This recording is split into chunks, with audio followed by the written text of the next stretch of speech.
Alejandro, cuando quieras. Buenos días a todos, bienvenidos. Bueno, buenos días. Quiero comenzar dando las bienvenidas a todos, ¿no? Buenos días a mis colegas presentes en esta mesa virtual, nuestros queridos invitados, ¿no? Los profesores, el profesor Ángel Nepomuceno, la profesora Paula Olmos, el profesor Hubert Marrot, que están presentes acompañándonos virtualmente en este día tan interesante como se avecina. Quiero también dar la bienvenida y saludar a mis compañeros del PIE y compañeros del departamento, nuestro querido director del Departamento de Filosofía, el profesor Alfredo Burrieza, y nuestra querida profesora Claudia Fernández. Me quiero también acordar en esta presentación breve de nuestros amigos técnicos de Eventcritia, que van a hacer posible el buen funcionamiento de la jornada, van a cuidar porque todo salga bien.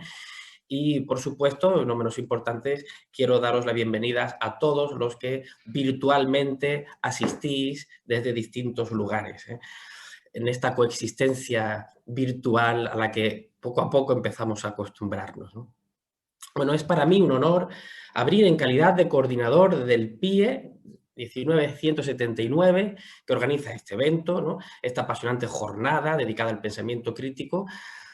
Quiero tomar unos minutos, quizás 10 minutos de vuestro tiempo, sí, para realizar algunas observaciones, presentar el PIE que organiza la jornada y donde se enmarca esta actividad, ¿no? Bueno, quiero deciros que desde el Departamento de Filosofía de la Universidad de Málaga impulsábamos hace 3 años, me parece ya, ¿no? Este PIE con la intención de mejorar el grado de filosofía. La idea era fomentar el pensamiento crítico de nuestros alumnos de manera transversal, ¿no? Quiero decir, y transversalmente intentando a través de distintas asignaturas, llevando a cabo distintas estrategias docentes que parecía, según decían los especialistas, que contribuían a fomentar el pensamiento crítico. Claro, tenemos dos grandes preguntas iniciales. Por un lado, ¿qué es el pensamiento crítico? Yo creo que una jornada como la que ahora va a tener lugar sirve para contestar a esta pregunta teórica pertinente y necesaria. ¿Qué es el pensamiento crítico y cuáles son las grandes preguntas que tendríamos que hacernos en relación al pensamiento crítico? Pero también teníamos esta otra pregunta funcionando, ¿no? Importante también para nosotros, ¿cómo fomentarlo, ¿no? Bueno, ¿cómo hacerlo? Pues lo que hicimos, distintos profesores del departamento, fue intentar o llevar a cabo, ¿no? El emplear esas estrategias docentes que convencionaba, y lo hicimos así. Y descubrimos que necesitábamos de una herramienta de medida para poder valorar la significatividad de los resultados de estas estrategias docentes, ¿no? Y esto no sé hasta qué punto, para mí era impensable, un heideggeriano como yo, metido en la tarea de medir el pensamiento, esto para mí hubiese sido impensable hace hace 3 años, ¿no? Esto parecía, sin duda, algo propio del pensamiento calculador y espero que mis compañeros heideggerianos no estén ahora mismo intentando expulsarme de todas las sociedades heideggerianas a las que pertenezco por decir lo que estoy diciendo. Voy a intentar salvar los muebles un poco. Es decir, creo que era necesario medir la significatividad para poder saber si realmente estas estrategias docentes que estábamos llevando a cabo estaban cumpliendo el papel que decían, ¿no? Pero voy a intentar defenderme además diciendo que evidentemente nuestra intención no era la de medir objetivamente el pensamiento crítico, sino quizás, mediante un cuestionario de autoevaluación, intentar que el alumnado tomara conciencia de la validez subjetiva, en el sentido, lo digo en el sentido en el que lo dice Kant cuando divide los distintos grados del dar por verdadero, los grados del asentimiento, ¿no? Ahí decía Kant que dependía de la validez subjetiva del que enunciaba, ¿no? Enunciar algo como una opinión, como una creencia, como un saber y que dependía en última instancia de su propia autoconciencia, de la propia conciencia, de las limitaciones de lo que estaba diciendo, ¿no? Y esto es lo que hemos intentado hacer, ¿eh? Intentar un cuestionario de autoevaluación, intentar redactar un cuestionario de autoevaluación que permita al alumnado, ¿no? Tomar conciencia de hasta qué punto lo que piensa sobre sí mismo, ¿no? Pues tiene validez subjetiva. Creo que así, salvo un poco los muebles de aquel... Bueno, no sé si demasiado en realidad. Desgraciadamente, lo que no puedo es traeros en esta presentación ningún resultado, porque aunque ya hemos llevado a cabo estas encuestas, todavía se están analizando y no puedo deciros bien cuáles han sido los resultados. Lo que sí puedo contaros es qué tipo de preguntas habíamos hecho, ¿no? Quiero, antes de avanzar, quiero acordarme de los compañeros de otros PIEs, especialmente de los compañeros de Valencia, coordinados por Javier García, que nos han ayudado mucho a la hora de acabar la redacción definitiva del cuestionario de autoevaluación, también de otros profesores de nuestras facultades adyacentes, por ejemplo, Juan Lucas, ¿no? Especialmente él, seguramente, de la Facultad de Pedagogía y Didáctica, ¿no? Y, por supuesto, también los grupos de la Complutense. El grupo de la Complutense es un PIE dedicado lleva mucho tiempo también dedicándose a estas cuestiones, coordinado por Gemma Muñoz. Pues bien, me quiero acordar de todos ellos, es justo porque nos han ayudado mucho, ¿no? Bueno, una de las cosas que hemos aprendido en este proceso es que tendríamos que distinguir distintas dimensiones del pensamiento crítico, ¿no? Existe una dimensión técnica, ¿vale? Y los filósofos, y yo creo que en general en el mundo académico, en la universidad, no solamente los filósofos, aunque los filósofos especialmente nos creemos a menudo, ¿no? Los abanderados del pensamiento crítico, yo pienso que cualquier compañero de cualquier departamento de una filosofía normalmente buena cumple con lo que viene a ser el fomento de la dimensión técnica del pensamiento crítico, y cualquier TFG, pues parece que cumple con los criterios de... los voy a poner aquí, tengo aquí un listado, ahí los podéis ver, ¿no? Voy a mencionar solo algunos, ¿no?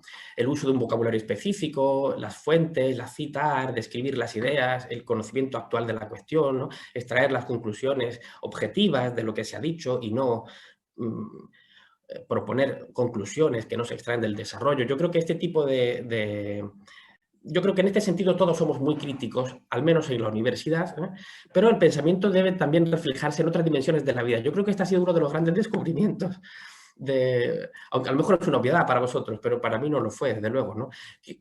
Hemos convenido en hablar de una dimensión personal, ¿no? Una dimensión personal. Por ejemplo, pues la persona que piensa antes de actuar, la persona que conoce sus puntos fuertes. Aquí tengo también, no es el listado completo, es solamente una selección, porque no quiero entretenerme demasiado. Quizá la selección de lo más llamativo, ¿no? Una persona, bueno, ahí podéis verlo, ¿no? Lo interesante que es, pues que una persona puede ser realmente muy crítica a la hora de redactar un artículo o una ponencia, pero después resultar serlo poco en estas otras dimensiones, ¿eh? Y entonces la pregunta que parece que tendríamos que acabar haciéndonos es si debajo de esa forma académica rigurosa y crítica se esconde una persona menos crítica de lo que parece, ¿eh? Una persona que, por ejemplo, pues no intenta entender los diferentes puntos de vista, pues no es una persona crítica. Normalmente, lo propio, yo tiendo a pensar que una persona que es crítica, el pensamiento crítico, se refleja en todas estas dimensiones, y no solamente en una. Y si se refleja solamente en una, pues entonces es cuando habría que preguntarse por qué ocurre eso, ¿no? Otra dimensión es la dimensión eh, interpersonal y de autogestión, ¿no? Dicen los especialistas que las personas críticas son capaces de gestionar muy bien su tiempo, de delegar en los demás. Aquí tenéis algunas de las...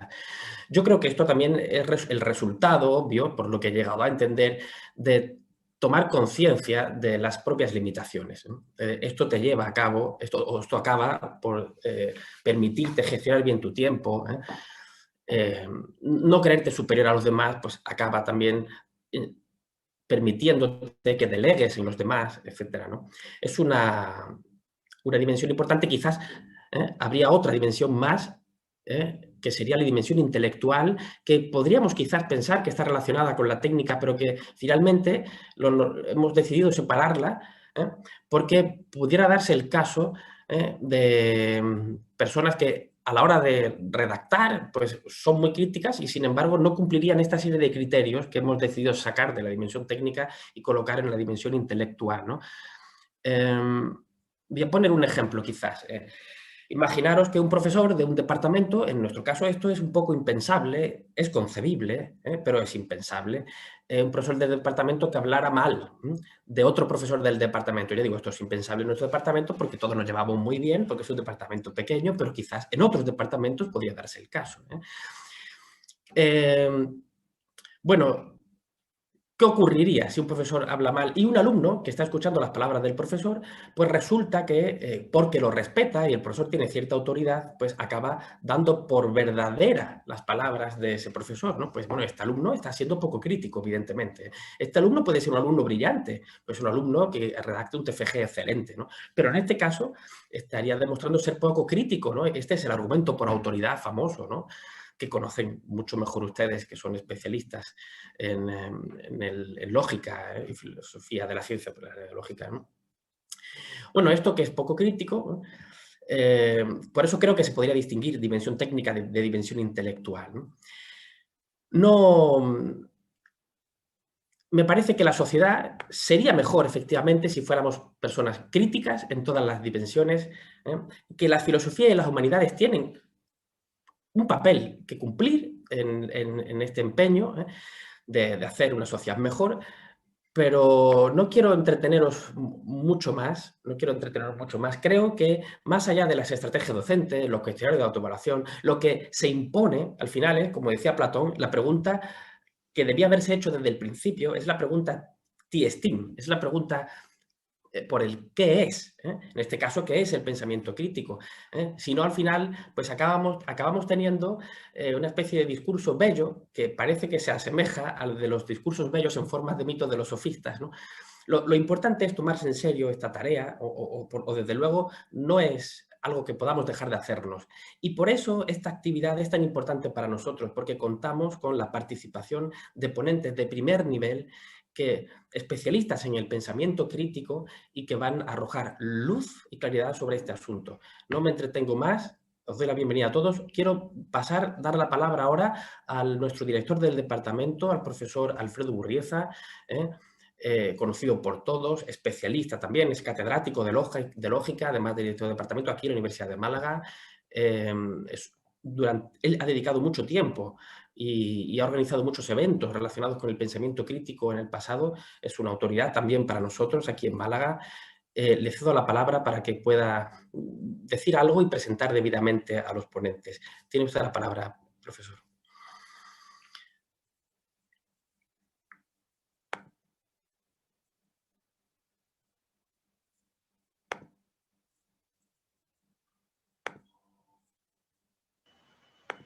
Alfredo, tienes que activar el altavoz, el micrófono.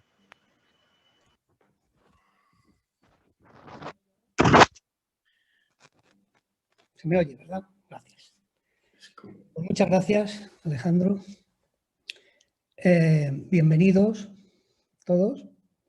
Es para mí un placer que el Departamento de Filosofía de la Universidad de Málaga realice una jornada dedicada al pensamiento crítico, una actividad más que una disciplina, como pudiera ser la lógica formal a la que yo me dedico o la teoría de la argumentación.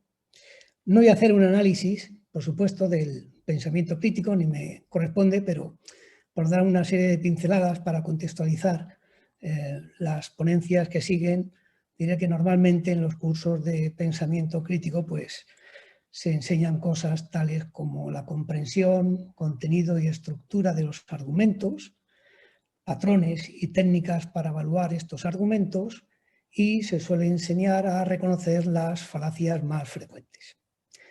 La Universidad de Málaga ha contado con enseñanzas dedicadas a esta actividad, desde títulos propios hasta jornadas específicas. Yo más bien he dirigido algunas jornadas específicas. No he tenido docencia en pensamiento crítico, más bien las he dirigido. Lo que sí quisiera insistir es en un aspecto que puede interesar al gran público y que tiene una incidencia práctica en el aspecto dialéctico y retórico del razonamiento, sobre todo, como son las escuelas de debate. Concretamente, en la Universidad de Málaga pues se ha creado una escuela que compite tanto nacional e internacionalmente con otras escuelas en concursos de debate. En este tipo de concursos normalmente se propone un tema a debatir y los equipos argumentan y contraargumentan dependiendo o defendiendo, más bien, ciertas posturas que son sorteadas al principio del debate y los miembros de los equipos no saben qué postura les va a tocar. Eso sí, con antelación de días o semanas, pues se van documentando sobre el tema. El tiempo para la exposición y las réplicas pues suele estar reglamentado y un jurado externo, siguiendo una serie de criterios establecidos, pues determina quién es el ganador del debate. Yo, por poner un ejemplo sencillo, recuerdo un curso de pensamiento crítico en el que el tema era si la inteligencia artificial podía producir una merma en la creación de empleo. Claro, un equipo tenía que justificar que sí y otro que no, con independencia de lo que los participantes pensan al respecto, lo cual es una experiencia mental muy interesante, pues muchas veces te obliga a meterte en las justificaciones de otro y mirarlas desde dentro como si fueran tuyas, cuando en realidad tu opinión al respecto puede ser inicialmente distinta. Bueno, quiero terminar esta presentación incidiendo en el hecho de que las figuras con las que contamos hoy en la jornada son profesores de prestigio que nos van a iluminar sobre aspectos concretos y variados de la teoría de la argumentación. Muchas gracias por vuestra presencia. Bienvenidos.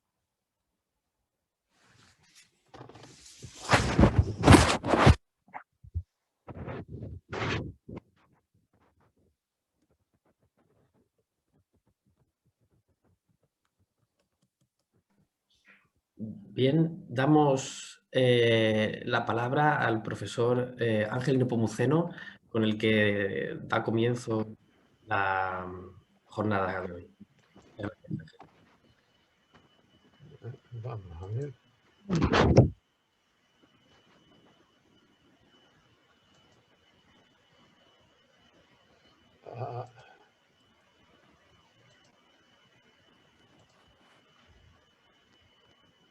No sé si veis, la transparencia esta, las diapositivas que había preparado. Disculpa, Ángel, es que en el protocolo tenía que presentarte, pero parece que aquí hay un hueco y creí que tardábamos un cuarto de hora y parece ser que no, que ya inicias la presentación. Entonces, si me permites, te voy a presentar. Como quieras. Sí. Bueno, para mí, la verdad es que es muy emotivo el presentar a mi gran amigo y gran docente e investigador Ángel Nepomuceno Fernández, que ha sido catedrático de Lógica y Filosofía de la Ciencia de la Universidad de Sevilla. Actualmente se ha jubilado muy recientemente, pero continúa enganchado a la Universidad de Sevilla como colaborador e investigador.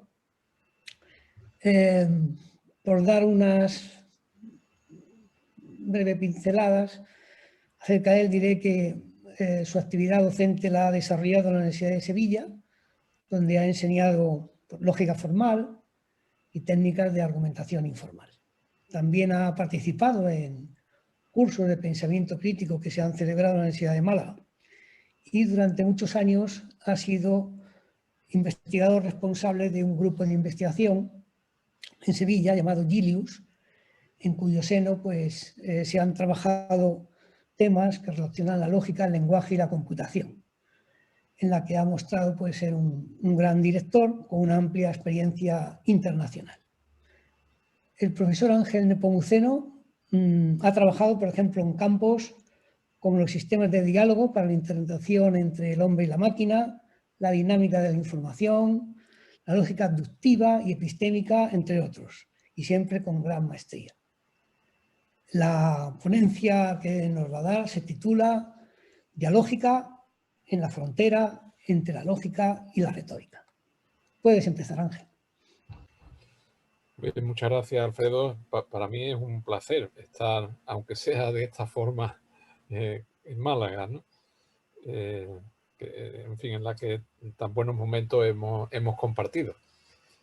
a ver si se nos va esta maldita pandemia y podemos volver un poco a esa normalidad. Aunque, en fin, con el uso de las nuevas tecnologías podemos permitirnos el participar en eventos que de otra manera a lo mejor resultaban más difíciles. Os preguntaba antes si veíais, porque le he dado a compartir pantalla y preguntaba si se veía la... Ángel, se ve en la pantalla, pero creo que lo que tiene es que elegir la presentación, porque vemos aquí que tiene varias pestañas y ahora mismo la que se ve es la del asistente de Zoom. Vamos a ver cómo hago. ¿Tiene usted la presentación abierta? Sí, la tengo. Yo la tengo en mi pantalla, aunque en el cuadrito me veo yo mismo. No sé por qué esto. Voy a tratar de... A ver. Es que preguntaba antes aquí, nueva función, compartir pantalla. Vamos a ver. Creo que ahora... A ver. Compartir. ¿Se ve ahora? Ahora sí. Ahora se ve perfectamente. Sí, ya la tiene. Bueno, pues entonces ya empiezo a irlas pasando.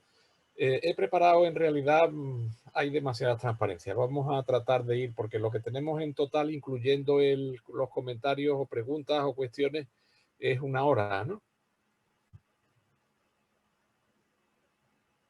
Bueno, pues vamos a tratar de... Usted tenía previsto 1 hora, sí, pero conforme vaya desarrollándose, pues ya nos irán indicando cómo vamos de tiempo. sí. ¿Vale? En principio estaba programado 1 hora y...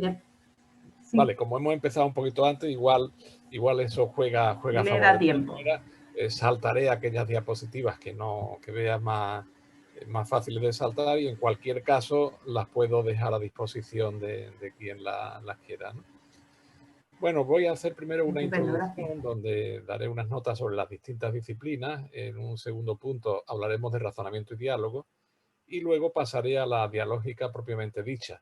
Un pequeño punto sobre la verdad de las concepciones de la lógica, luego ya los juegos dialógicos propiamente dichos y por último unas pequeñas conclusiones y aparecerán también ahí unas referencias. Hay desde luego una necesidad de desarrollo del pensamiento crítico. He traído aquí varias citas que son relevantes, por ejemplo esta de Federer 2006, aparece luego en el final, que dice: el mundo actual, que es de gran complejidad, demanda de un pensamiento de alta calidad. Este factor obliga a la docencia universitaria a enfocar la enseñanza y el aprendizaje en el desarrollo del pensamiento crítico, para lo cual es necesario redefinir los roles de los actores del proceso educativo y seleccionar los métodos y medios adecuados. También Patiño, en una revista relacionada con temas de educación superior, nos dice: el pensamiento crítico es el juicio autorregulado y con propósito que da como resultado interpretación, análisis, evaluación e inferencia, como también la explicación de las consideraciones de evidencia conceptuales, metodológicas, criteriológicas o contextuales en las cuales se basa ese juicio. Podríamos tomarlo como una breve definición de qué se entiende por pensamiento crítico. Ariel Compirán, un mexicano que experto en temas de pensamiento crítico, ha trabajado bastante sobre esto. Recientemente en el taller de didáctica de la lógica ha presentado una ponencia y además participa activamente y he tenido la ocasión también de participar con ellos. Nos dice: 3 supuestos que considero comparten el pensamiento crítico y la lógica, y añade clásica y no clásica, son: ambas parten de intuiciones sobre la realidad, ambas permiten a la gente creer y ambas realizan actividades racionales en torno a creencias. Una de ellas, en particular, es la formulación de explicaciones científicas. Y todavía el propio Ariel nos dice: el pensador crítico unifica 3 agentes. Nos señala estos 3 agentes: el agente lógico, y añade entre paréntesis, le brinda el análisis y las propuestas formales adecuadas a sus afirmaciones; el epistémico, que brinda el análisis y propuestas que justifican las afirmaciones en formas de argumentos y o explicaciones propias de cada disciplina; y el axiológico, asume los valores propios de cada objeto de estudio valores económicos, políticos, educativos, etcétera, análogos a los valores de las ciencias naturales, es decir, a los valores biológicos, físicos y químicos. Pero también quería traer a colación un amplísimo programa de investigación al que Van Bensen denominó dinámica lógica de la información y la interacción, y que podemos decir que actualmente es uno de los paradigmas que hay en la investigación lógica y que naturalmente se ha producido tras lo que se ha venido a llamar el giro dinámico en lógica.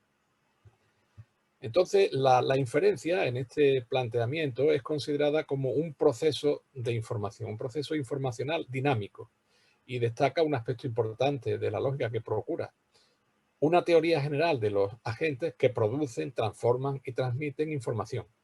Y en todo ello, su interacción social debe considerarse tanto como sus habilidades individuales. Es decir, los agentes intercambian información, hacen anuncios públicos, cambian sus creencias o modifican sus creencias, etc. Y también he traído a colación una nota de una especie de definición de lógica de Raimundo Morado, que dice, una lógica es algún conjunto en particular que comprenda un sistema o cálculo lógico, incluye tanto una sintaxis como una semántica formal, una metalógica en la que se ubican los metateoremas sobre el sistema y una filosofía de la lógica que trate de esclarecer la trama de relaciones entre el sistema lógico, el pensamiento y la realidad. Bueno, y no debe faltarnos también, estamos hablando de varias disciplinas de una manera así muy rápida y esquemática, pero falta también que nos refiramos a la retórica.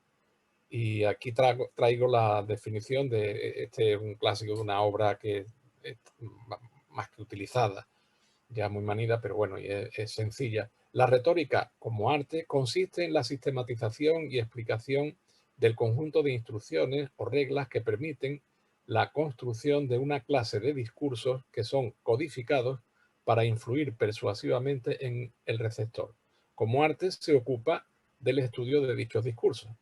Naturalmente, la teoría retórica proporciona criterios para examinar la eficacia persuasiva. Bueno, y ya que hemos mencionado todas estas pensamientos críticos, lógica, retórica, etcétera, me gustaría traer ahora la atención sobre bueno, las primeras formas que hubo de hacer filosofía y en particular el método socrático, que como sabéis, una vez que aparece el arte de convencer con el discurso, pues Sócrates va a combatir la retórica sofística también mediante el diálogo. ¿Qué es lo que practica Sócrates? Lo que se llama la inducción socrática, examen de casos particulares a los que se aplica un concepto y dialogando con el interlocutor, poco a poco se alcanza la idea o definición. Naturalmente es un arte mayéutica. El hijo de una partera decía que hacía como su madre, extraía el conocimiento que estaba implícito en el sujeto. Si la retórica es el arte de convencer en el foro, la dialéctica, bueno, no lo he dicho antes, estaba en el punto intermedio, es un arte mayéutica y se le llamaba incluso dialéctica, el nombre que ha tenido la lógica hasta bien entrada la Edad Media, ¿no? Y era una disciplina que se podía tomar como propedéutica filosófica, ¿no? Y si la retórica decía es el arte de convencer en el foro, la dialéctica sería el arte de buscar la verdad mediante el diálogo, respecto de todo tipo de cuestiones. Y naturalmente los diálogos de Platón son una muestra. La forma dialógica de hacer filosofía no es solamente o exclusiva de Platón, por mencionar solamente 3 momentos.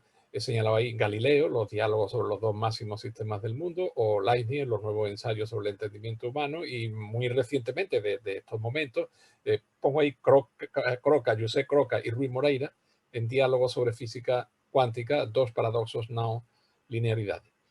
Esto es un libro muy reciente editado en el Centro de Filosofía de la Ciencia de la Universidad de Lisboa. Tanto Croca como Moreira son físicos expertos en mecánica cuántica y el libro pues, tiene esa forma de diálogo. Aquí había puesto un ejemplo del cratilo, pero no nos vamos a detener porque si no se nos va.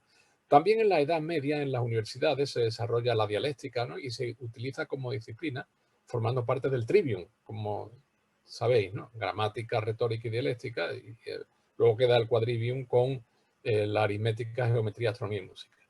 Bueno, los alumnos se ejercitaban en la lectio, de la que se conoce la quaestio, a cuyo comienzo se enumeran una tras otra las opiniones contrapuestas, y su práctica da lugar a la disputatio para la graduación.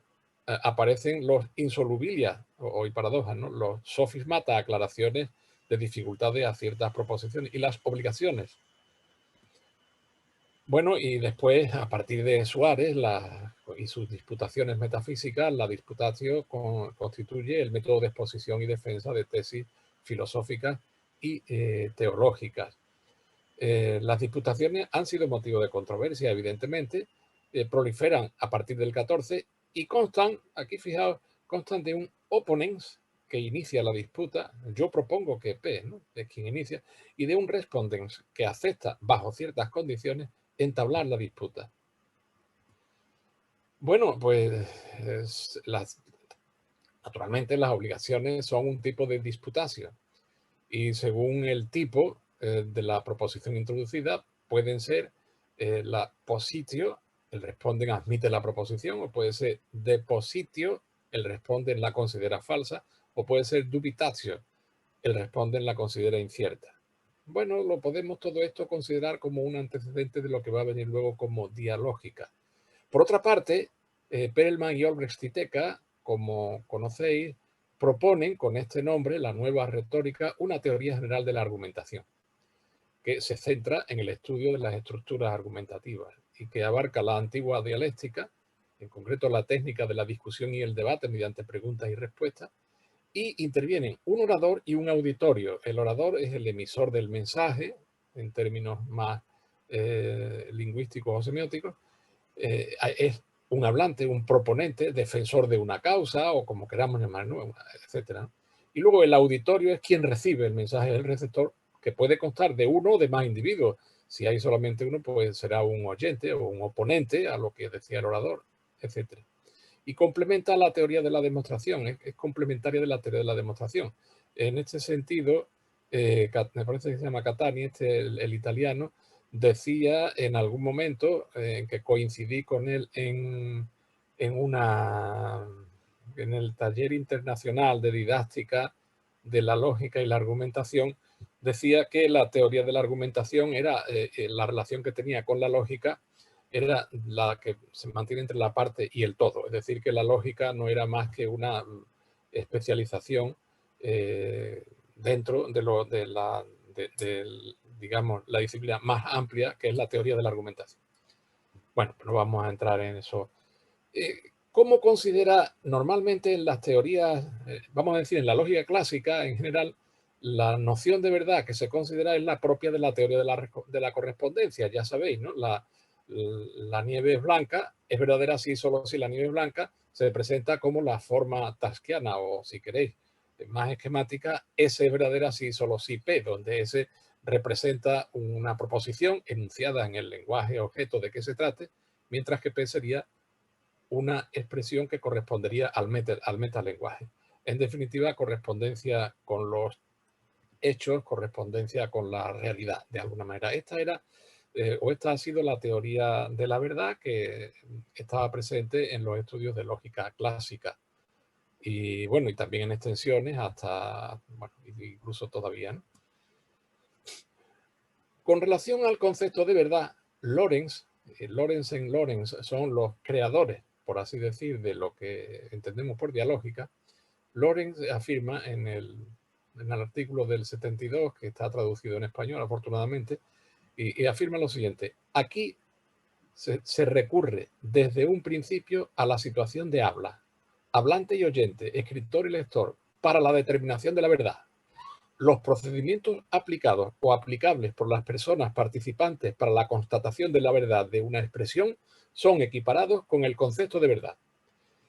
Lorenz y Lorenzen están adoptando un punto de vista que recibe la influencia, o que está influenciado por Wittgenstein. Bueno, por el segundo, el llamado segundo Wittgenstein, ¿no? El de las investigaciones. En realidad, ellos tienen una concepción que podríamos denominar una concepción pragmática de la verdad. Y naturalmente ellos, Lawrence and Lawrence, aunque son de formación matemática, ellos incluso proclaman que entroncan con los planteamientos socrático-platónicos. A través del diálogo alcanzaríamos la verdad. Bueno, de los juegos de lenguaje sabéis, pero me permito aquí dar una pincelada. Ya sabéis que el Wittgenstein de las investigaciones filosóficas introduce los juegos de lenguaje. La expresión que se llama juego de lenguaje pone de relieve que hablar el lenguaje forma parte de una actividad o de una forma de vida, decía incluso Wittgenstein. Algunos juegos de lenguaje, pues dar órdenes y actuar siguiendo órdenes, describir un objeto por su apariencia o sus medidas, fabricar un objeto de acuerdo con una descripción, un dibujo, relatar un suceso, formar y comprobar hipótesis. Bueno, yo añadiría incluso plantear inferencias, etc.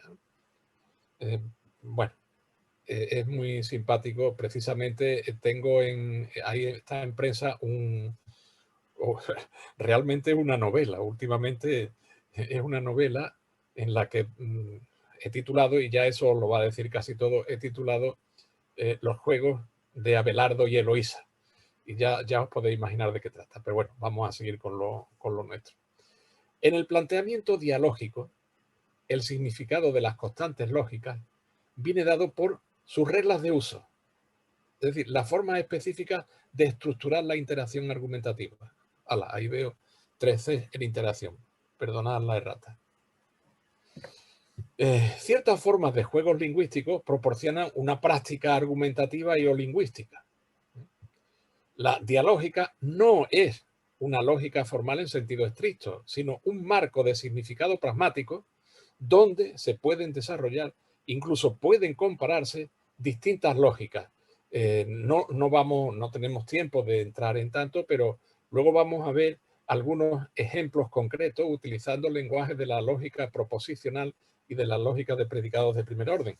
Pero naturalmente hay juegos dialógicos que corresponden a lógica modal de distintos tipos, quiero decir, a lógica modal alética, a lógica epistémica, incluso lógica deóntica. Hay una teoría de los tipos que se presenta dialógicamente, etc.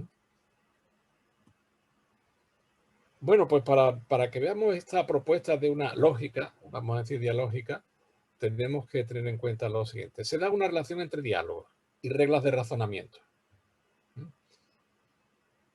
Lorenzen relacionó diálogos y fundamentos constructivos de la lógica. Dentro de lo que era su formación matemática, ellos profesaban claramente el intuicionismo. La filosofía de las matemáticas y de la lógica que ellos adoptaron era claramente el intuicionismo.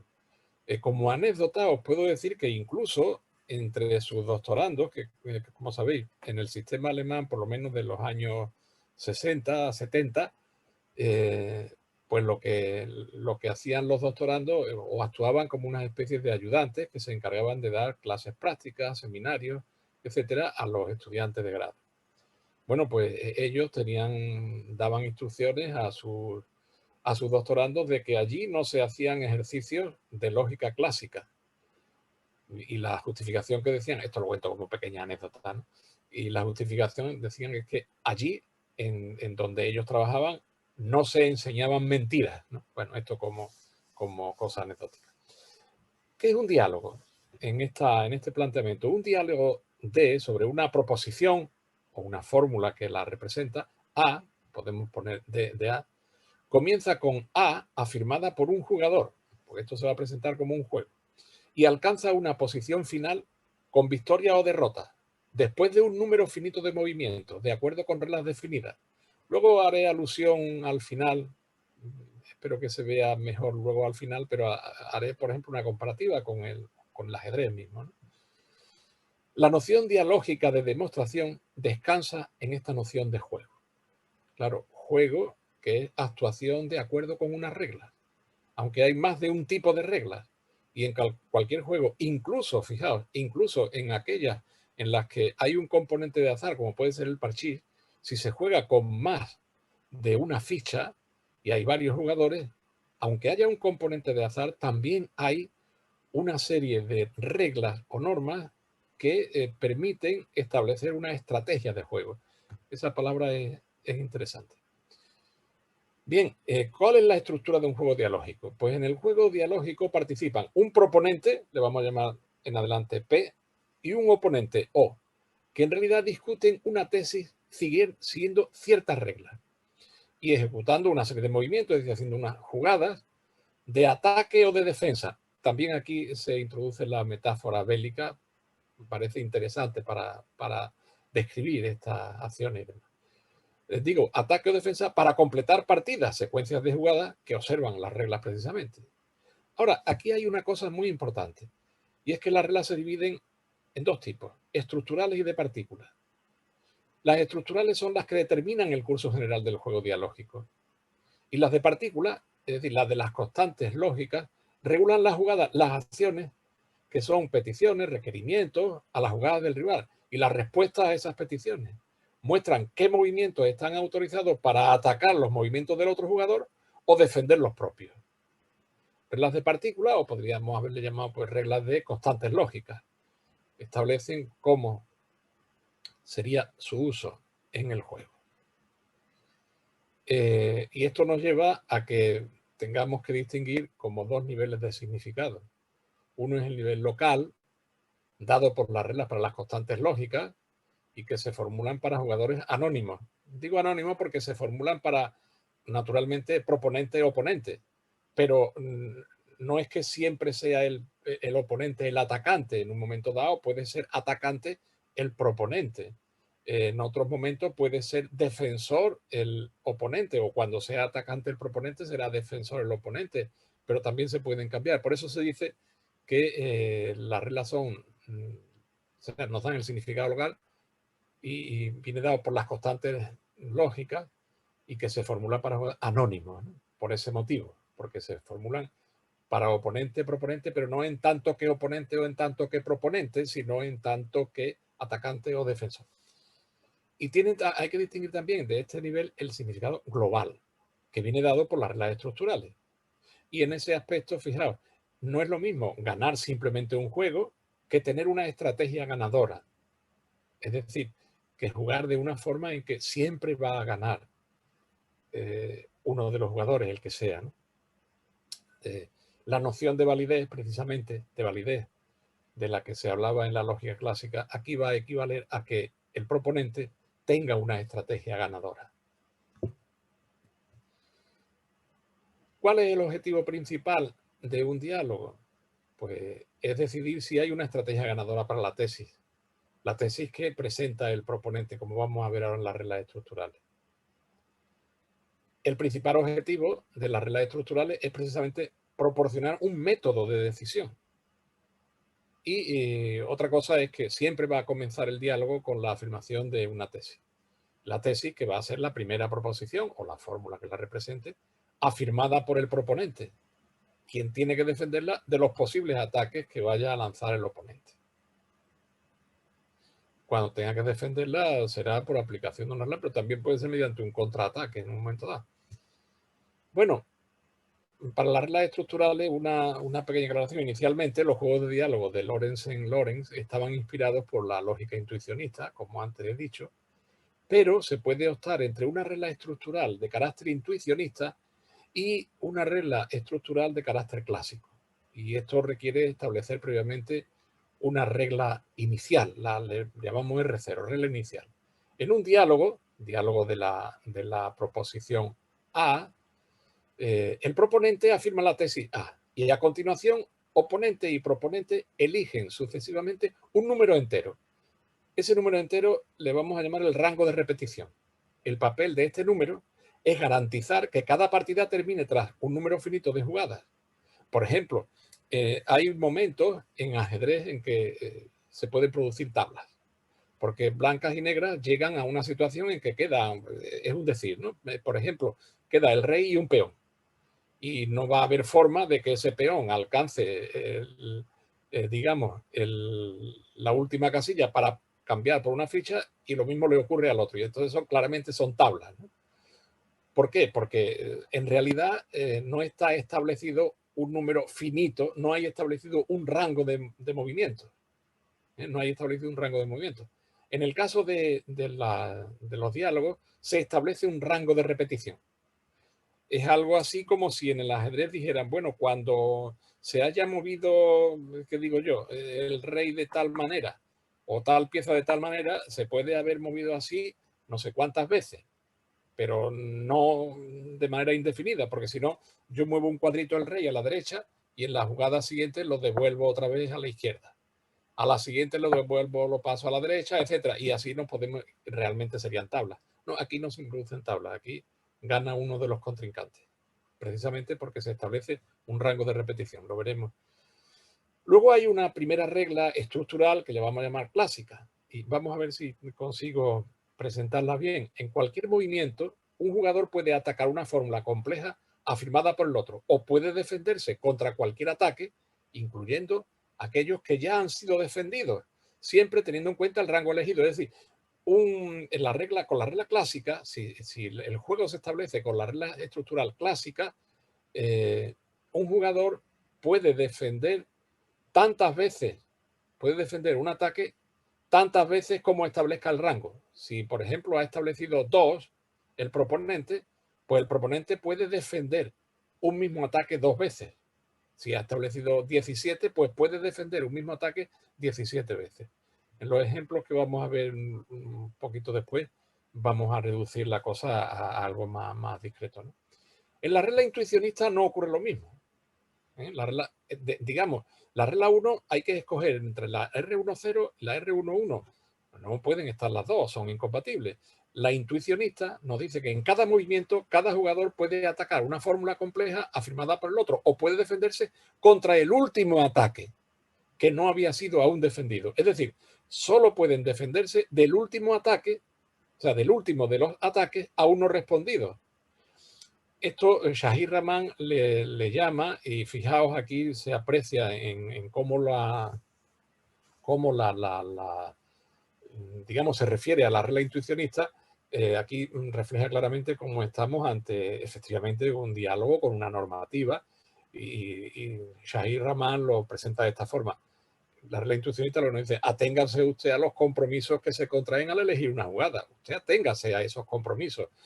En la regla intuicionista yo puedo hacer la defensa del último ataque, pero no me puedo remontar a otro ataque que se hubiese quedado ahí sin responder. Bueno, pues hay que atenerse. Ahora hay un nuevo ataque, pues hay que responder a ese ataque, no al anterior que se quedó sin respuesta. Eso no ocurre en la clásica. En la clásica sí puede volver hacia atrás, siempre teniendo en cuenta los límites establecidos por los rangos elegidos. Por cierto, en Redmond Fontaine, que aparece luego ahí, es el manual que circula de cómo jugar los juegos dialógicos, pues establecen la regla de esta forma. La traducción la he puesto yo, ¿no? Siempre que el jugador X está por proponente o oponente. Si X es el proponente, Y será el oponente, o al revés, ¿no? Repito, siempre que el jugador X vaya a jugar, puede atacar cualquier movimiento de Y en la medida en que las otras reglas se permitan hacerlo, o defenderse del último ataque de Y, siempre que no se haya defendido ya contra él. Un jugador puede posponer una defensa siempre que haya ataques que puedan lanzarse. Eso puede hacerlo. Luego, otra cosa es que después de lanzar más de un ataque y no haya defendido el contrincante uno de ellos, no pueda ya defender ese porque hay un nuevo ataque, ¿no? Esa ya es otra cuestión. Pero ahí tenéis regla clásica, regla intuicionista. Luego hay una regla 2 que llamamos de situación. Proponente y oponente solo pueden hacer movimientos que cambian la situación precedente. Esto también va contra esa idea de caer en tablas, por decirlo de esta forma, ¿no? Y luego la regla formal también nos dice que el proponente no puede introducir fórmulas atómicas salvo que previamente las haya firmado el oponente. Si P afirma una proposición atómica, las razones para hacerlo son exactamente las mismas que las que tuvo O cuando concedió la misma proposición. Con lo cual, aquí, digamos, esta limitación es importante. El proponente no puede afirmar fórmulas atómicas si antes no las ha afirmado el oponente. Cuando el oponente afirma, el proponente, que es quien está presentando la tesis, si el oponente ha afirmado una proposición atómica, el proponente podrá hacerlo. pero si no, no. Bueno, hay que entender que una estrategia para X en un diálogo asigna una jugada M a una jugada del contrario, que es el último miembro de la partida, tal que si se extiende la partida con ese movimiento M, entonces se obtiene una nueva partida. X puede ser P bueno. Una estrategia es ganadora en el diálogo si jugando de acuerdo con ella se llega a una victoria del jugador X para la tesis sin importar cómo juegue Y. Bueno, pues todavía queda aquí la regla estructural que nos habla precisamente de la estrategia ganadora. X gana el diálogo sí, solo sí es el turno de Y, pero este no puede hacer ningún movimiento porque el diálogo está terminado, completo y cerrado. Si el proponente consigue defender la tesis contra todos los ataques de O, si hay una estrategia ganadora, vamos a decir, para la tesis, es decir, para el proponente, tal que P logra defender su tesis de todos los ataques de O, sí, solo sí, hay una estrategia ganadora para la tesis. O sea que, digamos, el proponente gana si es que tiene estrategia ganadora. Si consigue, vamos a decir así, imponer su tesis. Bueno, se presupone que los diálogos tienen como base la idea de que cada jugador sigue la mejor estrategia posible, ¿no? Vamos a ver ya las reglas de partícula y después pasamos inmediatamente a unos ejemplos concretos donde vais a ver cómo se aplica. La regla de partícula, bueno, pues para el negador. La negación de una proposición, a la fórmula que la representa, solo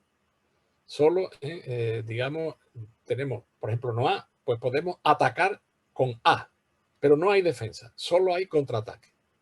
Es decir, si imaginaos que el oponente ha presentado no A y que A no es atómica, o si es atómica ya estaba afirmada por el oponente, pero supongamos que el oponente ha afirmado no A. Pues bien, el proponente le puede lanzar como ataque A, pero no hay defensa del no A. ¿De acuerdo? Ahora, con relación al conjuntor, pues si tenemos A conjunción B, el ataque se produce preguntando por una de las dos partes. Ahí pone disyunción, pero es conjunción.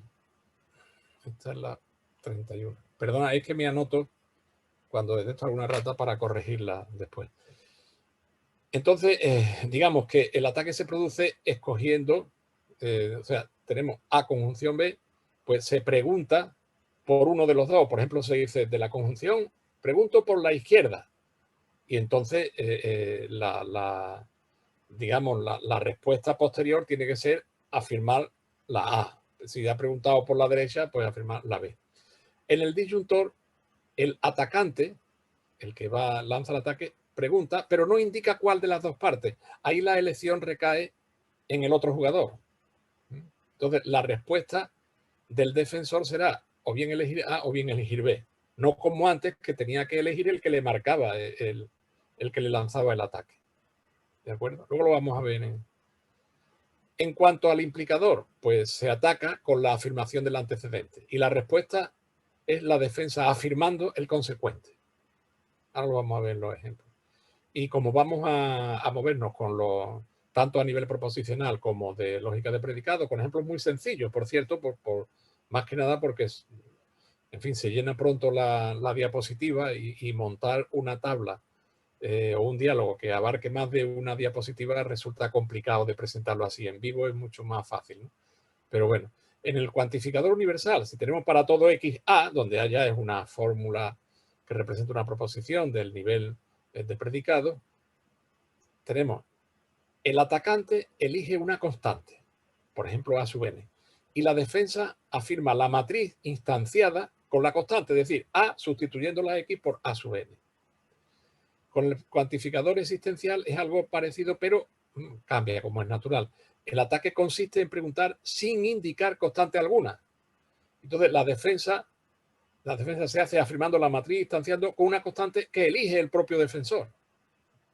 Le dice, bueno, a ver, instánciame, ese existe, ¿qué X? Pues mira, A sub n, elige el otro. Ahí tenéis un resumen. En el cuadro este aparecen a la izquierda las distintas partículas y cómo son ataque y defensa. En el primer cuadro de la negación de A se dice sin defensa, solo contraataque. Luego, si tenemos A conjunción B, pues veis que se señala aquí el ataque es que el otro, el contrincante, le pregunta, ¿me puedes informar de la izquierda? Entonces afirmará después A. En el otro caso, ¿me puedes decir de la derecha? En cuyo caso será B. Cuando es una disyunción, el ataque consiste en decir A o B, ¿cuál? ¿Cuál? Pero no digo cuál quiero que diga, sino cuál. Y entonces será el defensor quien elige A o bien elige B. Cuando tenemos una implicación, el atacante le dice, tienes A implicado, muy bien, pues yo te afirmo A, respóndeme a ese ataque. El defensor tiene que responder con B. Para todo X, A, pues eligiendo el atacante, le pregunta, le lanza el ataque preguntándole por A sub n, por una constante en concreto, y responde, se responde con la instanciación correspondiente. Y en el existe X se lanza la pregunta, pero sin especificar. Quien elige en realidad es el defensor. ¿De acuerdo?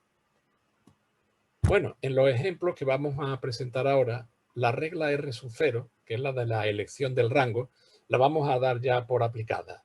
Y en todos los casos, el oponente va a elegir el rango 1 y el proponente el rango 2, ¿de acuerdo?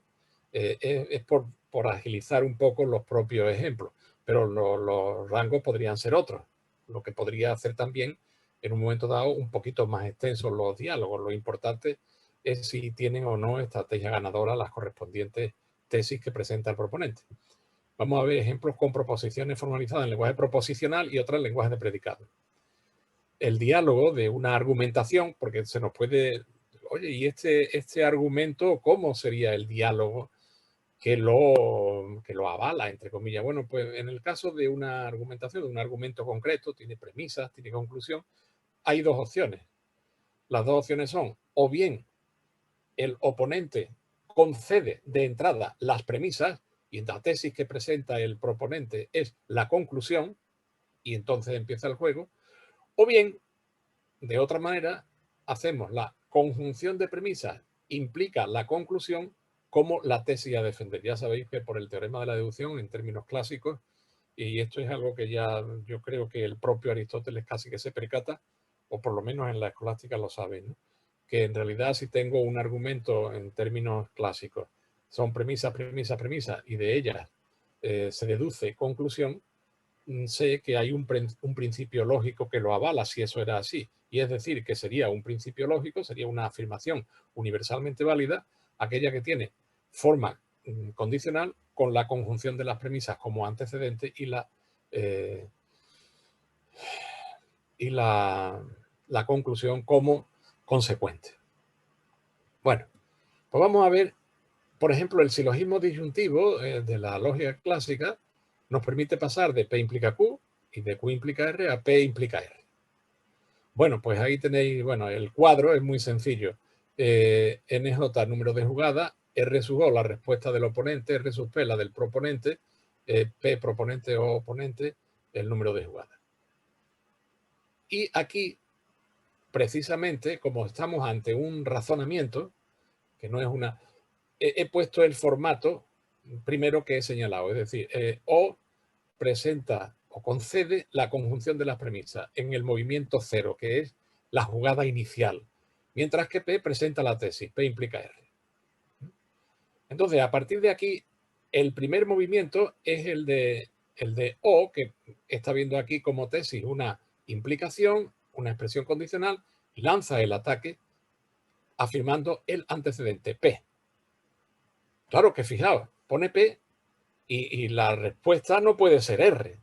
No puede ser R porque R es una fórmula atómica y esa fórmula atómica no puede afirmarla el proponente si no la ha afirmado todavía el oponente.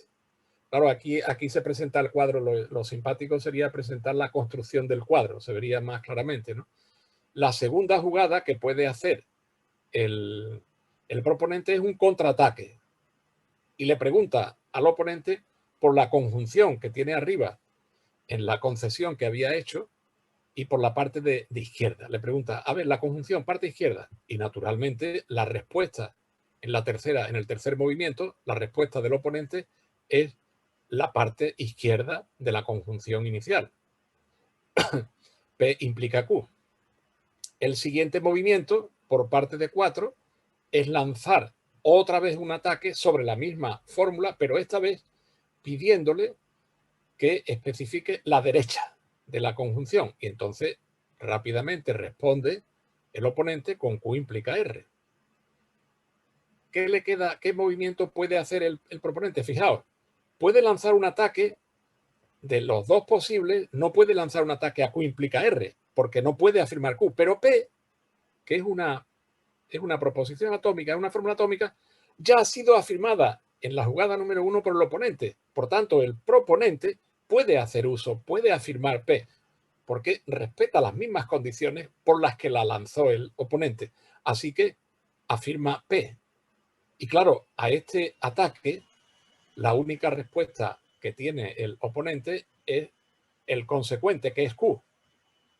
En el momento que ha afirmado Q, tenemos ahora a continuación, si te ha afirmado Q, pues a ver, perdón, ha afirmado Q. Bien, entonces el proponente puede afirmar Q. Veo aquí que pone número de jugada 4. Aquí hay una errata. Aquí hay una errata. Esa no es jugada número 4, sino esta es la jugada en realidad número 8. Es que aquí se han cambiado. He puesto mal los números. Este 8 de aquí no es 8, sino que aquí es 4. Afirma Q y lo que está es atacando precisamente lo que hay en 5. Es que me han confundido los números. ¿Veis? En esto, ¿veis? Y entonces, como ha lanzado como ataque Q, en la jugada número 9, el oponente tiene que contestar con el consecuente de la afirmación que hizo en 5, con R. Pero en ese momento, puesto que ha afirmado R, estamos jugando con regla clásica y se había quedado pendiente el ataque que había hecho en la primera jugada el oponente, ahora, puesto que R está afirmado, puede también afirmar P. Afirma R y en ese momento se bloquea todo, cancela el juego. R está afirmado en los dos sitios y el juego se ha cancelado. Naturalmente, P tiene estrategia ganadora. Por tanto, esa tesis vale sobre la base de que conceda el oponente las premisas. Así que razonamiento dialógicamente justificado. Bueno, en este caso vamos a ver el tercio excluso. Fijaos, vamos primero a jugar con regla intuicionista. Fijaos qué ocurre. P o no P.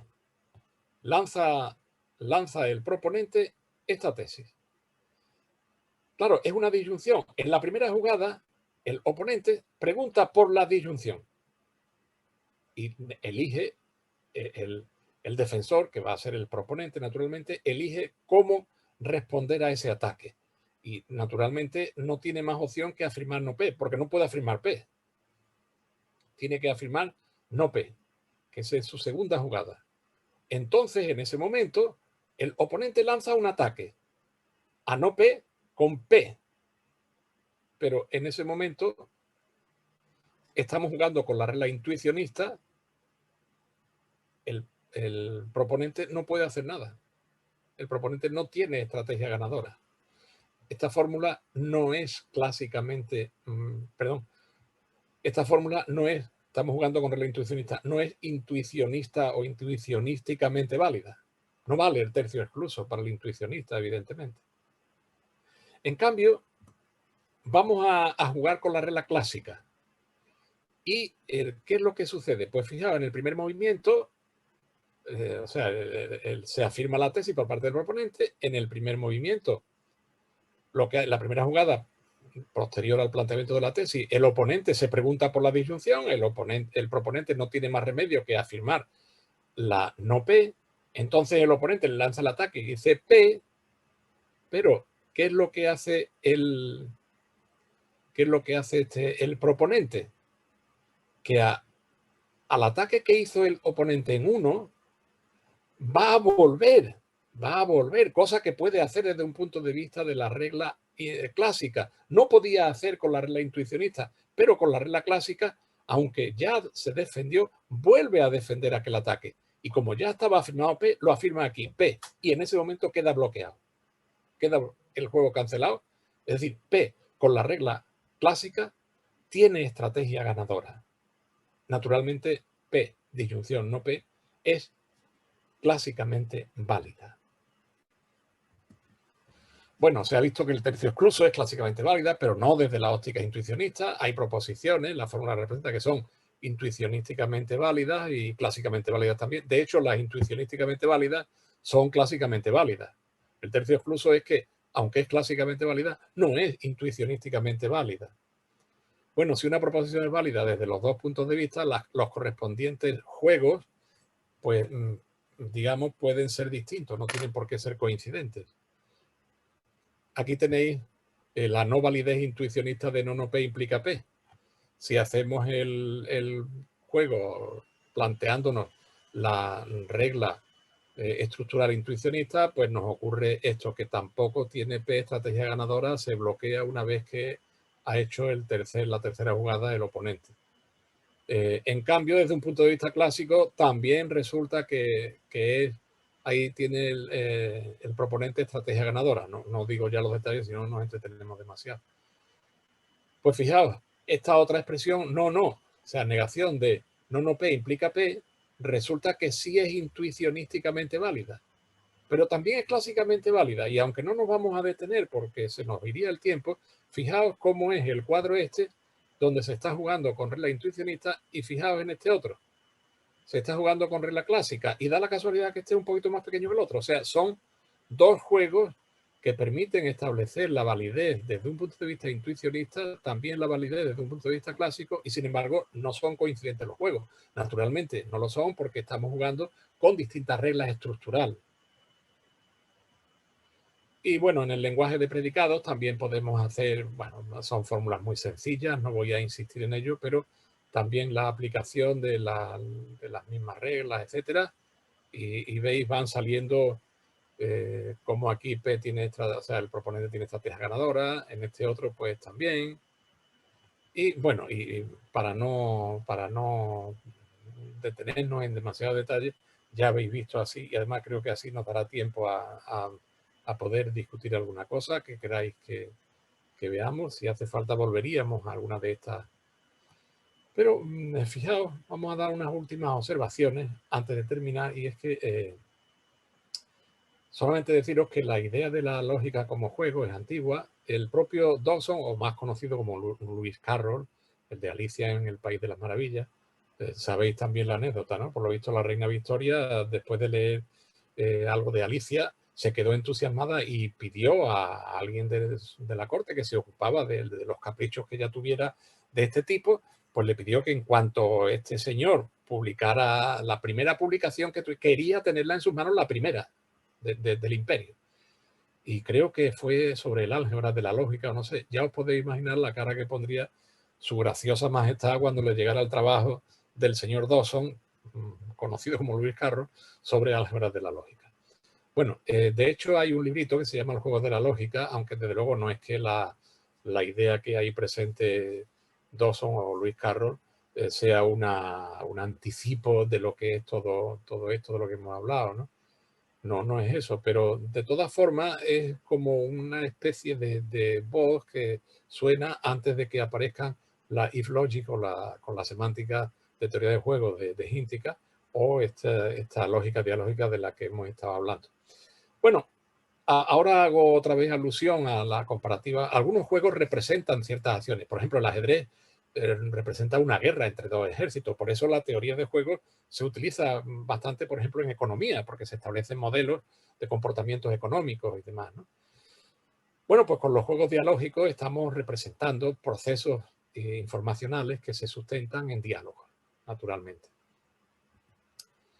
Fijaos que si en el ajedrez tienen una gran importancia las reglas de movimiento de las fichas. Es decir, uno cuando va a empezar a aprender a jugar al ajedrez, lo primero que tiene que saber es que el peón se mueve solamente una casilla, que mata en diagonal, que en la primera jugada puede avanzar 2 casillas, cómo se mueve el alfil, el caballo, la torre, etc. Y claro, esas reglas son el correlato de lo que aquí serían las reglas de partículas en el juego dialógico. Pero claro, uno no sabe ya jugar al ajedrez porque ya conoce cuál es el movimiento de cada una de las fichas. No es suficiente. Uno empieza muy contento, ya sé cómo funciona esto, y el que te está enseñando, te colocas tus fichas, pones una y otra, y resulta que en 3 jugadas te da jaque mate. El jaque pastor. 3 o 4 jugadas te da el jaque pastor. Claro, es que hay que aprender además las reglas estratégicas de manera análoga en los juegos dialógicos. Las reglas estratégicas son las reglas estructurales. Como anécdota también, en una ocasión recuerdo que presenté en el homenaje que le hicieron a Gíntica en Granada, el hombre se presentó en la charla que me correspondía a mí, se presentó un pelín tarde porque era la primera después de la siesta, que supongo él no dormía, pero se retrasó un poco. Y entonces yo presenté una especie de sistema de lógica aductiva, ¿no? Entonces cuando yo terminé, el hombre intervenía cada vez que era en homenaje a él, entonces intervenía. Entonces levantó la mano y preguntó, ¿por qué le llamas a esto un posible sistema de lógica? ¿Dónde está la base para que tú...? Y claro, como no me oyó al principio, pensé, digo, ay, la solución es muy buena. Le dije, bueno, porque he presentado antes cuáles eran las reglas definitorias del juego y cuáles eran las reglas definitorias de los movimientos que se pueden hacer en el juego y cuáles eran las reglas estratégicas, lo cual le satisfizo mucho porque yo creo que él estaba deseando oír que era lógica, un sistema de una lógica, porque había reglas que definen el juego, pero que hay reglas de cláusulas, de partículas y también reglas de estrategia.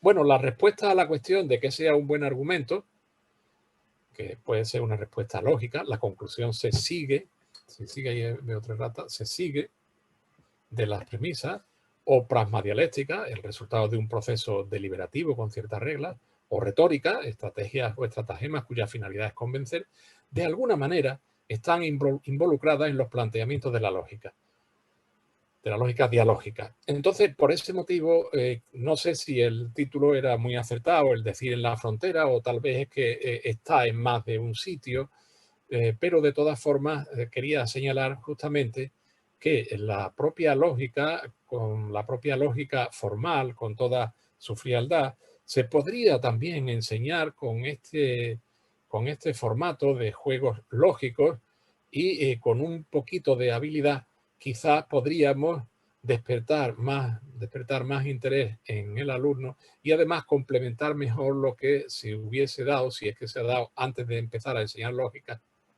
teoría de la argumentación. Y bueno, aquí hay 3 diapositivas que contienen las referencias de lo que he estado Van Bensen, con Pirán, que antes lo referí, el artículo de la revista de este Federó, de la revista Iberoamericana de Educación, de Laurent Cave, en la Stanford Enciclopedia de Stanford de Filosofía está el Dialogical Logic, en la entrada que él hizo. De Loren está el concepto dialógico de verdad, que aparece en esta revista, pero que afortunadamente está traducida en Filosófica de Chile, en la Escuela de Filosofía Universidad de Arce. De Raimundo Morado, la lógica, en el volumen editado por Luis Vega y Paula, que hoy está aquí presente. El compendio de lógica, argumentación y retórica fue la definición breve que me pareció interesante anotar. Y luego, por último, está Patiño también, una revista Nueva Época. Y luego de Shahir Rahman y Claire Wu, el capítulo 2 del marco dialógico estándar, con esa referencia, porque se accede en la red. Y luego el manual sobre lógica dialógica es este de Redmond y Fontaine. Y bueno, por mi parte, aquí me callo y espero que, en fin, si alguien quiere que comentemos algo, discutir algo, que si hay alguna duda, con mucho gusto trato de aclararla.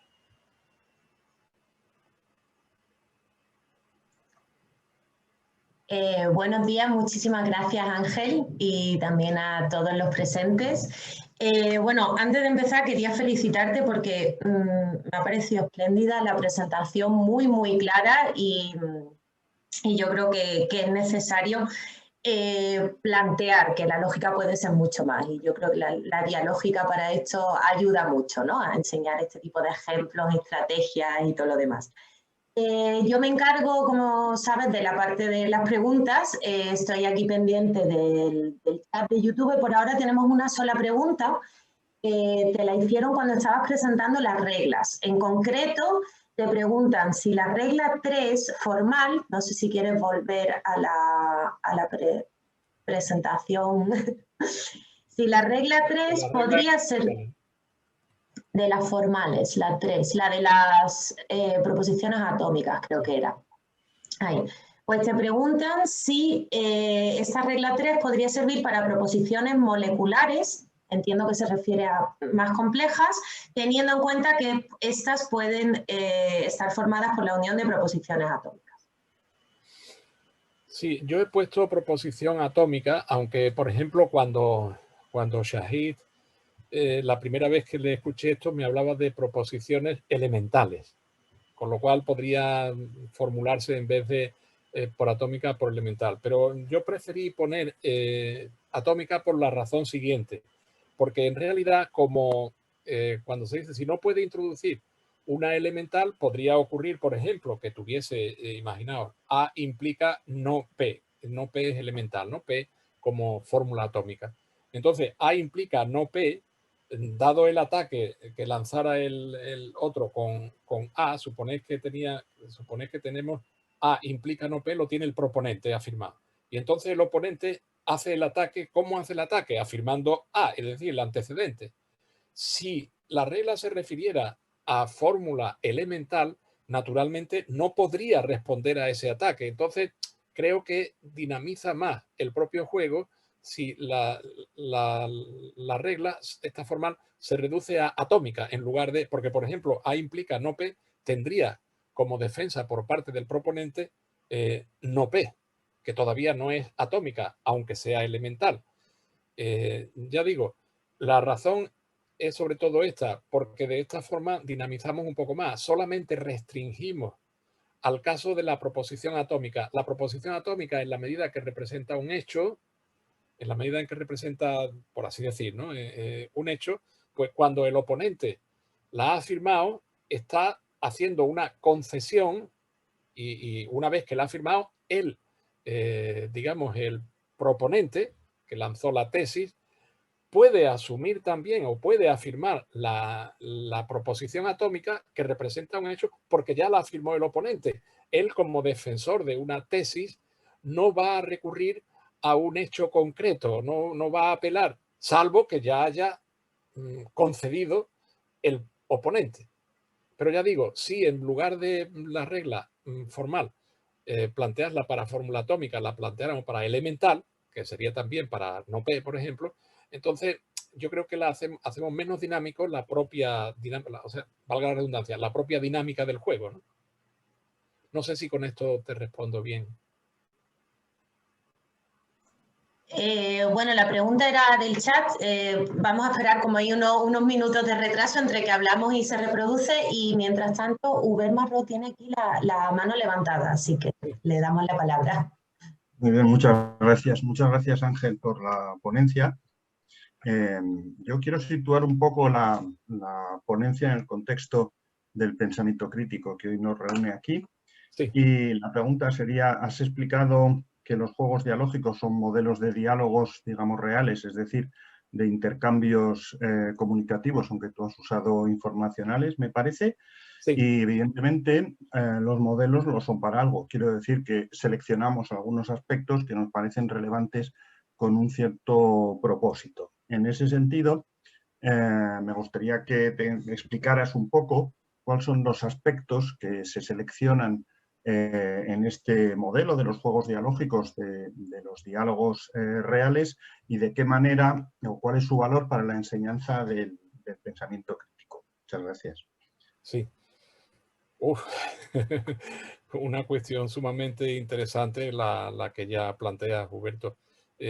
Bueno, y te agradezco la observación. Realmente es todo un reto. Es todo un reto porque antes eché mano de Ariel Compirán para justificar un poco la relación con el pensamiento crítico y señalé cómo el propio Ariel establece o pone digamos, qué cosas tienen en común lógica y pensamiento crítico, y a partir de ahí, digamos, él establece que la enseñanza de la lógica debería hacerse con habilidades que corresponden sobre todo al pensamiento crítico, ¿no? Con esa serie de habilidades. En cierto modo yo he tratado de seguir por ahí, aunque no me había detenido, digamos, mucho en destacar cuáles son los aspectos concretos. Siendo sincero, no me había detenido a ver esto. Lo que sí es cierto es que en el diálogo de la llamada dialógica, en este tipo de diálogo, claro, modelos de diálogos reales siempre y cuando diálogos reales que estuviesen discutiendo acerca de la validez de una fórmula, de una proposición, ¿no? Más o menos naturalmente compleja. Entonces, en esa medida, alguien va a presentar la tesis de qué se trate. Y a partir de ahí, ¿qué es lo que interesa? Bueno, pues interesa, en todo caso, ahí subyace una idea de verdad, y si extrapoláramos, pues habría también subyaciendo una cierta idea de validez, pero básicamente una idea de verdad. Y esta idea de verdad, desde luego, no es la de la teoría de la correspondencia habitual que siempre hemos tenido en lógica, ¿no? Sino que la idea es que vamos a ver si encontramos la verdad en esta disputa sometido a una serie de reglas. Esas reglas, como por ejemplo antes cuando hemos discutido o hemos comentado la regla formal, esa es la regla 3 estructural, esas reglas naturalmente se establecen porque no vale cualquier, es decir, la actividad del diálogo tiene que estar sujeta a reglas, porque si no sería otra cosa que un diálogo propiamente dicho, y sobre todo con el ánimo de encontrar la verdad. Ahora, la pregunta que formula es digna de reflexión más despacio, y desde luego me quedo un poco con el reto de tenerlo en cuenta. No sé si con esto apunto en... Sí, muchas gracias. Sí.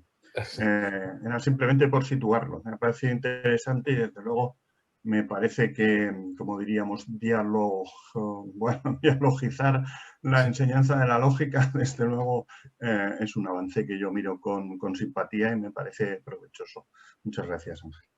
Sí, yo te agradezco muchísimo la cuestión, y la verdad es que, siendo sincero, no he practicado tanto, es decir, que cuando yo topé, por así decir, con la llamada dialógica, no creas que al día siguiente dije, ya está, aquí está la solución al problema de cómo enseñar esto. Reconozco que luego tarda uno, ¿no? La verdad es que tarda, pero sí que es cierto que no sé cómo se tendría que hacer, si primero a lo mejor cursos de pensamiento crítico como base o como básico, o quizás incluso la llamada lógica informal. Sabes tú los nombres que se dan a veces, aunque hay luego matices que pueden diferenciar, pero entre lógica informal, teoría general de la argumentación, etcétera. Bueno, pues quizás cursos de este tipo previos permitirían que luego, con enfoques del tipo de la dialógica, pudiera ser más asimilable el aprendizaje de la lógica. Y bueno, sobre todo, y bueno, ya que lo hablo contigo, Huberto, por ejemplo, cursos introductorios como el de tu libro, ¿es lógico o es lógica?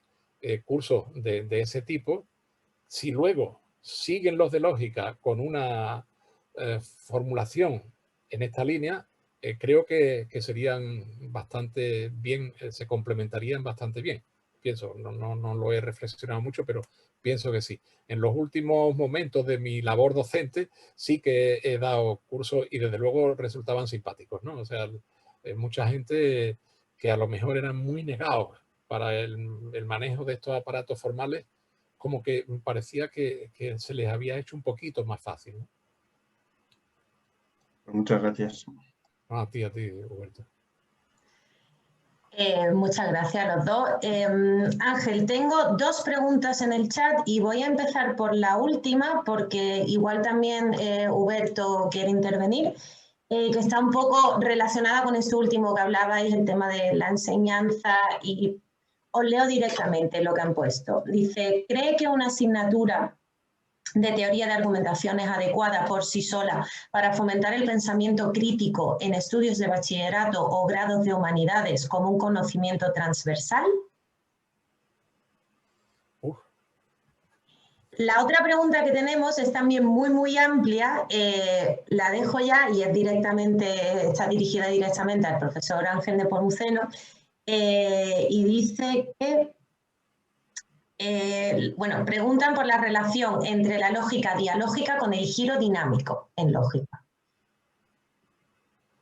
Bueno, en todo caso, la segunda, o sea, tal como tú la has formulado, la primera, pero la segunda pregunta esta general, yo diría que casi que aplicaría el operador gallego. Depende, ¿no? Depende de cómo se establezcan los correspondientes programas. Pero de todas formas, le invito a que ahora cuando yo formule la segunda respuesta, que es la segunda en la formulación, la que era primera, sea Huberto a lo mejor quien tenga, igual tiene algo mucho más interesante que decir. En cuanto a la relación, era relación de la dialógica con el giro dinámico. Con el giro dinámico, sí, naturalmente. Sí. De hecho, quizá para no entrar otra vez en los detalles de tipo reglamentario de cómo se articulan las reglas, etcétera, sí puedo decir una cosa también, y es que se habla de giro dinámico. Paul Gauchet, por ejemplo, tiene un artículo que se llama así, El giro dinámico en lógica, en el año 2006, me parece que era. Y entonces Gauchet señala la teoría de Hintikka como el momento en que se produce ese giro dinámico. Ese es el momento. Digo, Hintikka con su if logic, es decir, lógica favorable a la independencia, y la semántica de teoría de juegos, que luego desarrolla con su alumno Gabriel Sandu, ¿no? Digo que lo señala Gauchet ahí, pero la realidad es que eso estaba un poco en el ambiente, es decir, la idea de presentar, digamos, el estudio lógico como un juego, esa idea está presente en los juegos también de Lorenzen-Lorenz, pero también en Freset, que lo hacen en ámbitos de lógica matemática, pero también está presente, y por supuesto en Hintikka.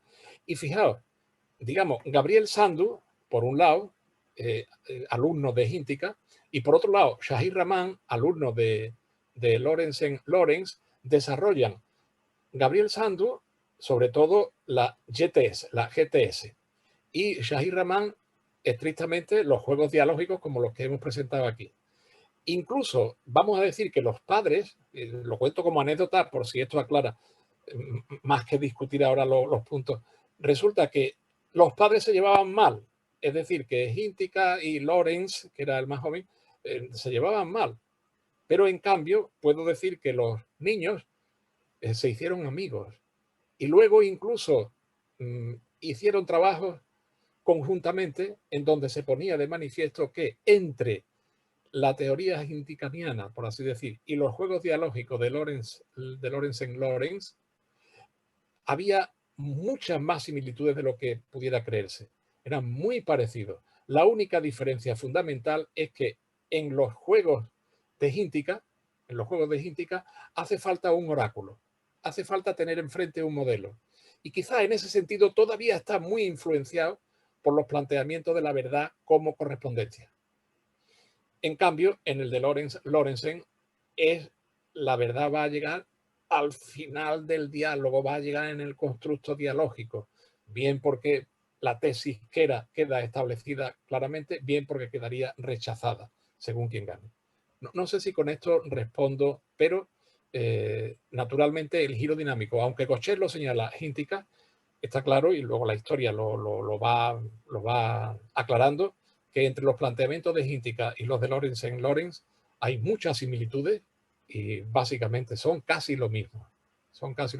Quizá con una influencia más de lo que era la teoría de la correspondencia en el caso de Hintikka y menos en el otro caso. Huberto, ¿qué te parece a ti lo de la primera cuestión? Bueno, lo que constato en primer lugar es que Ángel tiene el talento de suscitar preguntas sencillas que se responden brevemente como las que te hemos hecho y esta otra que amablemente me has derivado. Dicho eso, veamos, siempre que se habla de competencias transversales suelen aparecer pues, competencias digitales últimamente, competencias digitales y el pensamiento crítico. Aparece prácticamente siempre y en los documentos recientes de reflexión sobre el espacio europeo de educación superior, pues aparece también. A mí lo que me parece es que lo primero que tendríamos que hacer era, a ver, cuando hablamos de competencias de pensamiento crítico, de competencias, lo que me toca más cerca, de argumentación, en realidad hay muchas competencias diferentes. Eso estaba un poco detrás de lo que yo le preguntaba a Ángel, ¿no? Era, bueno, ¿y esto que nos has contado, qué tipo, qué competencias desarrolla? Porque desarrolla alguna, pero nada desarrolla todas. Así que yo creo que el quiz, respondiendo a la pregunta, estriba en distinguir competencias. Algunas se adquieren, vamos a ver, yo nunca me he encontrado a nadie que no sepa argumentar, debo decir eso, y no sabría qué hacer si me encuentro a alguien que no sabe argumentar, la verdad. Otra cosa diferente, pero bueno, aspiro a hacer algo útil a pesar de todo, otra cosa es que hay distintas competencias y distintos niveles de competencia. Entonces, lo que tenemos que es que distinguir las competencias, algunas serán de enseñanza básica, otras serán de bachillerato y otras a lo mejor se cultivan, como estas que estamos hablando en estas jornadas, en la universidad y en el contexto de artes y humanidades. Y no solo hay distintas competencias, sino que hay distintos grados en cada competencia. Entonces, y eso nos devuelve a la presentación de Alejandro, ¿no? Cuando se confesaba heideggeriano alérgico a las mediciones. Yo tengo la ventaja de que no soy heideggeriano y no tengo ese problema, así que no me parece mal medir. Pero yo creo que el quiz está ahí y una cosa buena o en fin, encomiable del proyecto PIE es precisamente que intenta, si no lo he entendido mal, hacer eso. Es decir, distinguir competencias, distinguir niveles de competencia y tratar de alinear eso con los niveles educativos. Fuera de eso, pues nos daría para mucho realmente discutir eso, pero supongo que es lo que discutís en el proyecto. Claro. Así que confío haber evadido la pregunta razonablemente siguiendo las instrucciones de Ángel. No sé si tenías alguna regla sobre evadir la pregunta. No, realmente es que me parecía efectivamente amplísima, claro.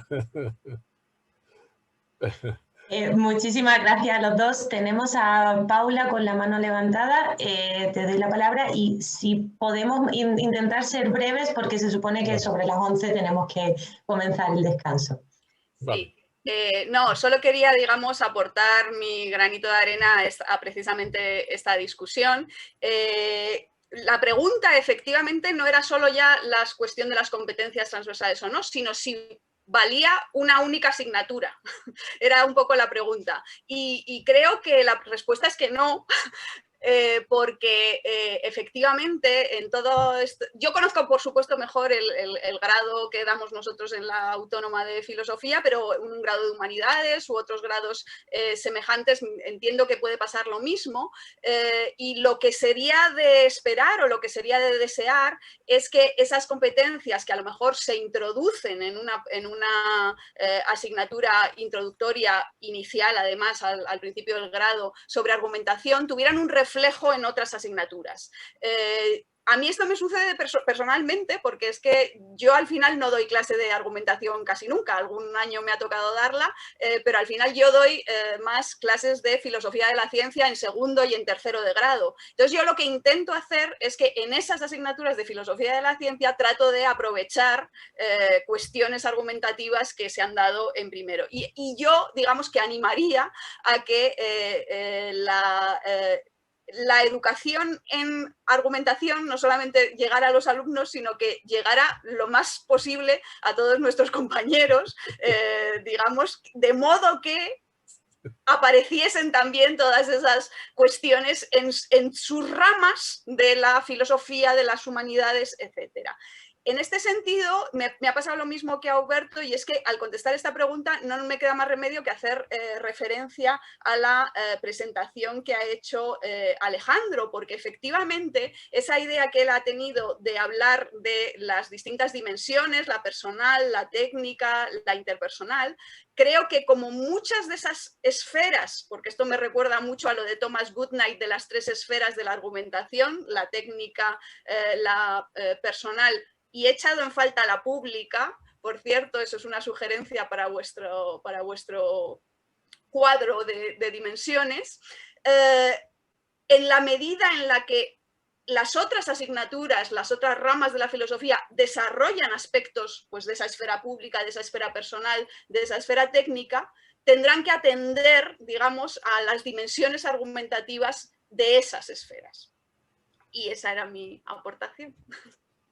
Muy bien, muy bien. Bueno, muchísimas gracias a todos y todas los que al final habéis participado. En el chat también están dando la enhorabuena y las gracias a los tres. Simplemente lo vuelvo a repetir, gracias. Yo creo que este es un debate que daría para mucho, mucho, mucho, pero ahora nos toca el descanso. Volvemos a las 11:30 en punto y luego tendremos directamente la ponencia de Hubert Marró. Así que buen descanso y nos vemos en media hora.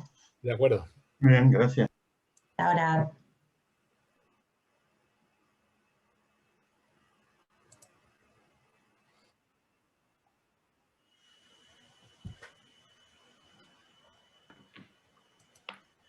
A ver, hola. No queda nadie ya, ¿no? Ah, bueno, sí, Ángel, felicita. Ahora que estamos, no quería entrar antes porque estaba, pero como ya no estamos grabando, esto ya está offline, ¿no? Sí, estamos offline. Magistral. Qué capacidad de... ¿Cuánto has dicho? Y qué bien, qué didáctico todo. ¿No? ¿Sabes que hay el refrán este que